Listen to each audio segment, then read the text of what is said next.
Now, here I have 3 charts.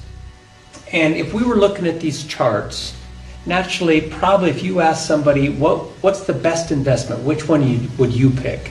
Well, most people would probably pick this top one. That's what everybody really likes. That's what really adds comfort and helps us sleep. But in this first chart, notice when we first start, they're $20 a share, for example. And therefore, if we're investing $240, we get to buy 12 shares. And then it goes up to 30.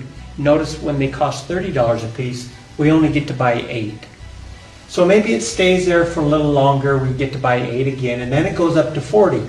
Well, at $40 a piece, and we're investing $240, we only get to buy 6. So maybe it stays there a little bit, and then it goes up to 48, we only get to buy 5 now. And it stays there for a little bit, and then it goes up to 60 bucks, and then it stays there for a little while. Now this is the investment everybody would really like to have, because notice what happens. We buy and it goes up in value. Stays there, we buy some more, it goes up in value. We buy some more, it goes up in value. So every time we buy, our investment is going up, and we feel really good, we think that's great. Well, notice if we add up all the shares that we would own after this period of time, there would be 62 shares, and they'd be worth $60 a piece. And that would be a total of $3,720 in our investment. Here at $20 a share, we get to buy 12, and then it goes up to 30, so we feel pretty good at right now, and we only get to buy 8, and then it goes up to 40, we only get to buy 6. Now the market starts crashing. So here we go back down to only $20, right back to where we started. And then it gets even worse. It goes down to $10 a share, so now it's worth half of where we started this investment.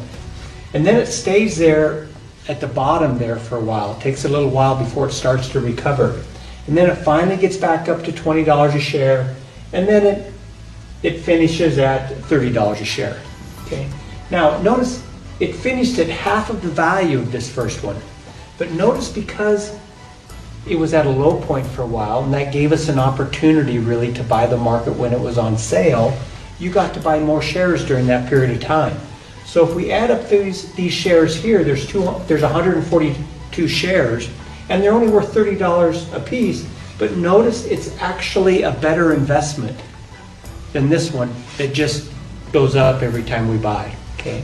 So sometimes it's really difficult to tell over a long period of time which is the best investment just by looking at a chart. If we would have been an investor that was just investing every single month.